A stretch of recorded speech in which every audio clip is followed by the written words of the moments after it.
Hi, welcome to my YouTube channel. My name is Coco and this is Tech Talk with Coco. And today we are going to talk about virtual assistants. Today we are talking about how to become a virtual assistant in 2024.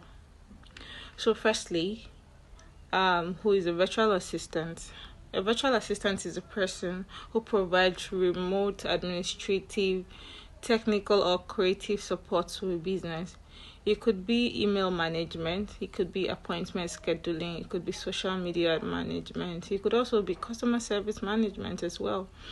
And their core skills you need to succeed in these roles. And the top of my list today says that you have to know your organizational skills. You have to be very organized to be able to run this service successfully.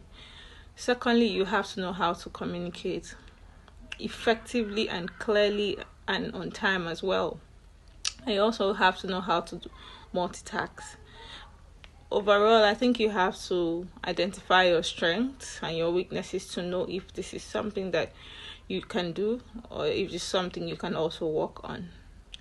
Moving on, we'll go down to training and certifications. It's always better to get the proper training and the right certifications, because that way you'll be paid more, you'll be more professional, and you have in-depth knowledge on these skills. So I would say the first source would be Coursera, Udemy, I listen as well, Class Central, all the online resources. You can find virtual assistant courses. You can also check LinkedIn Learning. They offer a very good. Okay, moving on. I also like to add that it is important that you have project management skills. And these project management skills would help you assign tasks to what's a priority, what's urgent, and what's not really urgent at the moment. So these are crucial to understanding or being a virtual assistant in 2024. So we'll move on to the workspace. The workspace could be a home office, it could be just a space you dedicate to get your job done. And I think it has to be very quiet as well. It must be a quiet place where you can also concentrate, somewhere that you can deliver the services without any form of interaction. Number 5 on my list today is building portfolio. Portfolio means your work experience, the projects you've done, everything that you've done and learned during maybe your interviews, maybe when you're seeking for a job and all of that. So you need to build your portfolio, and you have to build them in a way that is compelling. I'll also talk about how to build CV as well in one of my videos, so stay tuned. Another thing is establishing online presence. When I mean online presence, I mean being seen, because if you are not being seen, nobody would even know the services that you offer. Online presence could be just looking for a job at maybe Upwork, Fiverr, all these remote sites where you can get jobs. So you need to be available, because those skills or those jobs will not come meet you at home. So you need to have an online presence, because most of these jobs you get them online. Pricing your services. I always say price your services based on the market rate. Talking about pricing and marketing your service.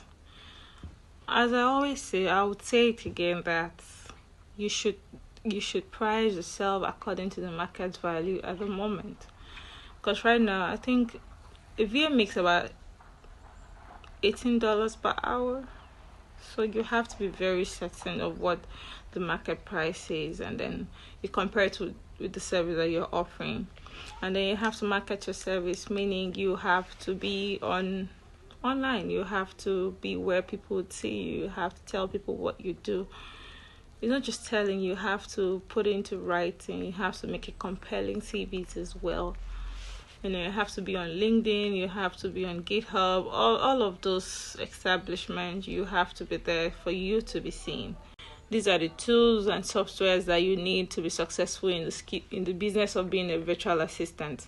So the first on my list today is Trello. I mentioned earlier that you need project management skills. Project management skills meaning that you also have to know how to use these tools and softwares effectively to deliver these services. So we move on to Zoom. Zoom is pretty much common. A lot of people know how to use Zoom, but then it's still a skill that you need to. Yeah, you also have to know how to use Clockify. Clockify is a software that most project managers use, unless your job does not require that. But it's essential that you know how to use these things.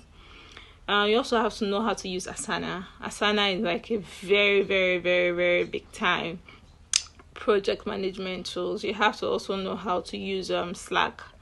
I also have to use time tracking applications as well, and these are very effective in being a virtual assistant in 2024. And I think mostly the messages that I get are from women. Women want to be virtual assistants, and I think this is like an excellent field that you can dive into and to make good money out of it, as long as you are organized, you know your onions, and you can cut them well. For that, you can make it. Lastly, I would like to talk about community and continuous learning. Nobody is a monopoly of knowledge. That has never happened, and it will never happen. So you must belong to a community. You have to find yourself a community that is receptive, a community that is willing to teach you as well, a community that you are also willing to learn, because if you're not willing to learn, all these things is a waste of time. So you have to belong to a community, you have to find your own niche, and then you have to know what works for you. There are lots of virtual assistants segments. You could do tech virtual assistant, you could do customer support. I mentioned that like earlier in my video. So find out what works for you, find out what's your strength and what you can also improve. I believe that will help you go a long way in becoming a virtual assistant. And meanwhile, I'll also source for virtual assistant academies. I know a couple of people that offer them, but I don't just want to bring anything to you. So let me do my findings and I'll get back to you on that. So if you like this content, follow me, subscribe to my YouTube channel, and I'll see you tomorrow.